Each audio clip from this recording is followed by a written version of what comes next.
Hi everyone, it's Simon Keeling here. It's Thursday the 22nd of November. Thanks again for watching weatherweb.net. Of course, the site's given free of charge by the adverts you see around the screen, and it's you coming back and visiting the site, using the adverts and using the website and using the charts. That's what keeps it free of charge, so thank you for doing that.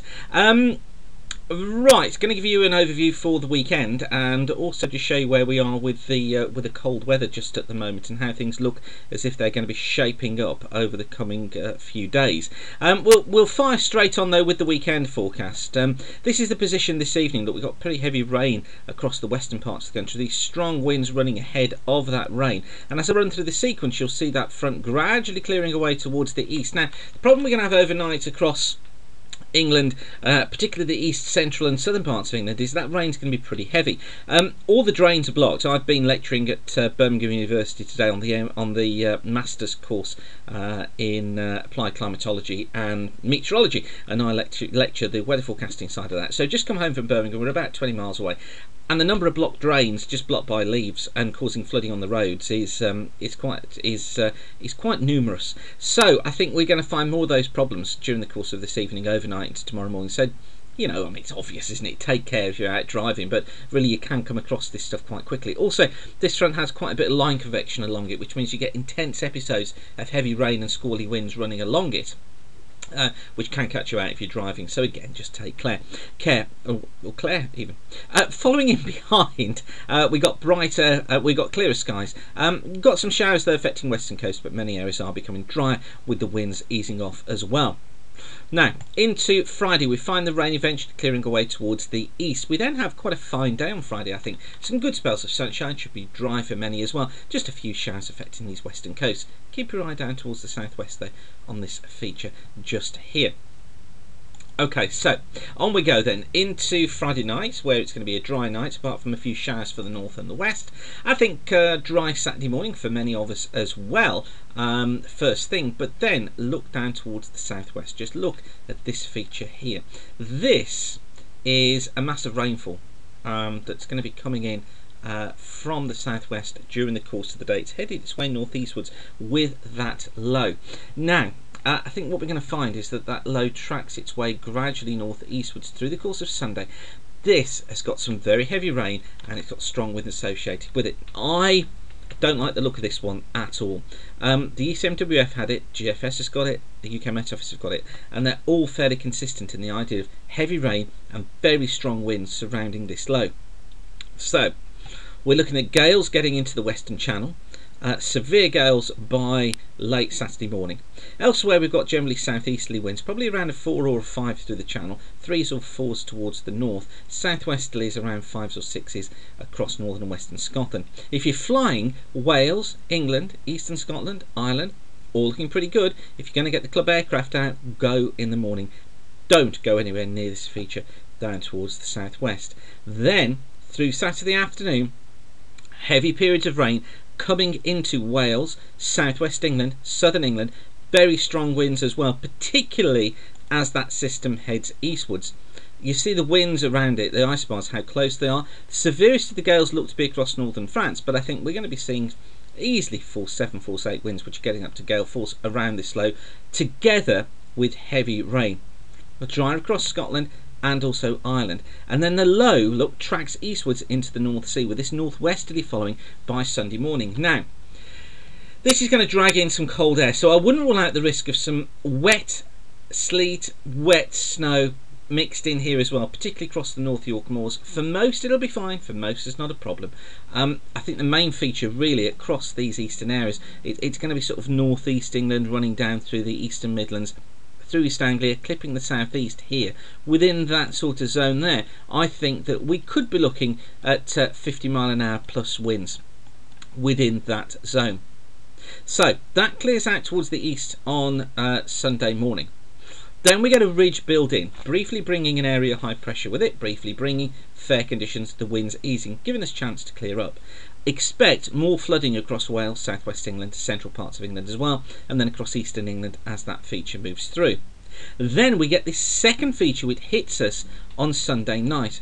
That brings another area of heavy rain through Ireland, through Wales, through southwest England, together with very strong winds, gales again, severe gales at times, as that feature then spreads eastwards during the course of the day on Monday. Okay, so just take you back, look, there we are, this is Sunday evening, that feature moves its way through overnight. By Monday morning it's over the southwest, very strong winds surrounding it, heavy rain once again, and again we're going to be looking at the risk of flooding. And again, I'm not going to rule out the risk of some wet snow over high ground, but I don't think it's going to be at low levels, although it will be feeling quite cold.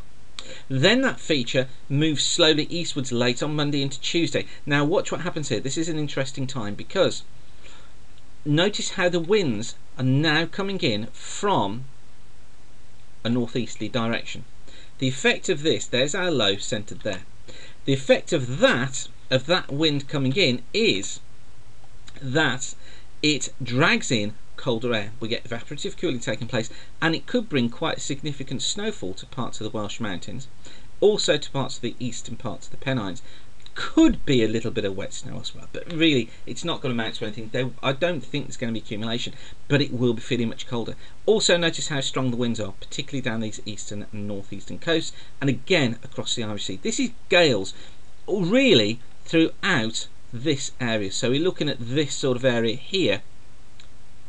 Okay, it's that area there. Oh, sorry about that. Let me move that out of the way for you. It's that area there that we are looking at gales within. Okay, so that's midday Tuesday. Then what we find is that that low gradually moves away off towards the east. This computer's doing quite a bit at the moment, as you can see, so my apologies for that. But then what we find is that low moving off towards the east. Then this it'll stop in a moment, I promise you. Then the northeasterly flow comes in. Okay, we're then getting a proper northeasterly flow coming in across the country. Now, that then brings colder weather but brighter weather as we get into Wednesday. And that then sets us up for this pattern for next week, where we're getting this northeasterly flow. But notice what happens here. Look, late on Wednesday into Thursday, more rain returns across East Anglia and the southeast. These eastern coasts being battered by showers. Western areas generally drier and also better.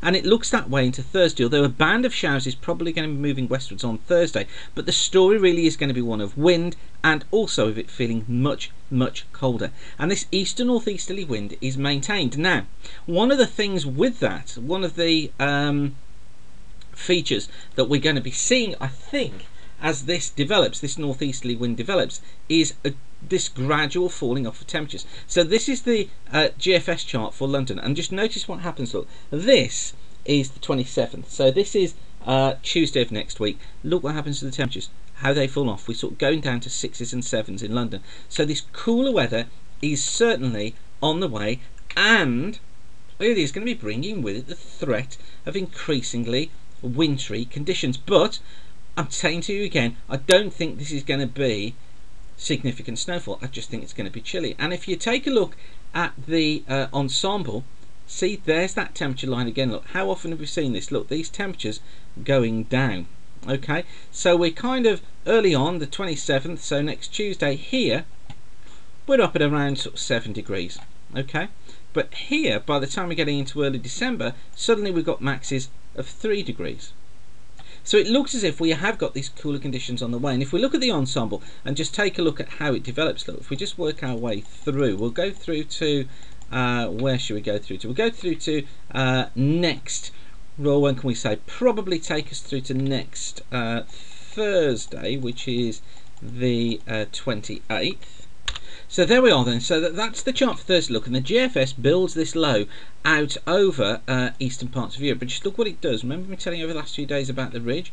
Look, here is that ridge still building out here. So there's our ridge. Okay, we're down into the trough. Look, across Europe, and just watch what happens. Look, that ridge is just maintained out towards the west here, and what we find is it just maintains low pressure across Europe, bringing in this northeasterly flow all the way through to the beginning part of the month of December. Now, what we're going to look for is that flow collapsing away more into the west before conditions become any milder. And it is showing signs of that taking place. I still think we're going towards about the 6th of the month before things get milder. We're going to be cold up to then, and I'm not going to rule out the risk of some snow early on in December. I don't think it's going to be widespread, but given that northeaster flow just persisting and constantly coming in and chipping away at the temperature all the time, we could see some early season snowfall. And I emphasise the could. Please don't go running around saying Simon says it's going to snow. I'm not saying that. I'm saying there is the risk there of this early season snow. I then think we're going to see the temperatures rise before they fall off. I think the temperature profile for December is going to look like this. We're going to start off pretty chilly. Temperatures then going to rise in the middle of the month, and then I think it's going to do this. I think into the final third of the month. Well, from about the 16th, 17th onwards. But I could be way off. I could be far wide of the mark. But that's the way I think these temperature profiles are stacking up at the moment. What's interesting is that the GFS has that as a solution, and the ECMWF has it as a solution, and the GFS operational model has it as a solution as well. Everything stacks up looking as if it's going to be along those sort of lines, so we can have reasonable confidence. Okay, so thanks again for watching. Don't forget, like I said, we're all kept free of charge with the adverts around the screen here. Coming up to Christmas, and we have open right now for you the Christmas shop. So if you click on the home page, top right hand corner there, click on that, and you can order all of your excellent Christmas gifts from WeatherWeb, including my Weatherwise DVD and also my Pocket Weather Forecaster book. We've got Grid for Sailors, we've got the Sailors Book of the Weather, and here you can now also order vouchers for Weather School. So if you want to give a gift to somebody, or even you want someone to give a gift to you, you can get them to get you vouchers for Weather School, and then you just select the dates of the school that you want to come on. And I've redesigned the Weather School site. Click on the top of the page, it brings you up Weather School here. There's a little video here to show you what it's like to come to Weather School, and also the latest dates and the places remaining down the right hand side there. Whether you want to do aviation, sailing, or even a TV weather presenter course, you can do whatever you want to do. So have a look around. Thanks again for watching. Keep the sun shining, and I think you're going to need to wrap up warm out there as well from now on in, because things are getting cooler. Thanks for watching. Keep the sun shining. Bye for now. Oh, and of course I should say thank you so much for my birthday wishes yesterday. It meant a lot to me, and thanks for posting all the messages, both private and public. Thanks for wishing me a very happy birthday. So thanks again. Keep the sun shining. Definitely going now. Bye.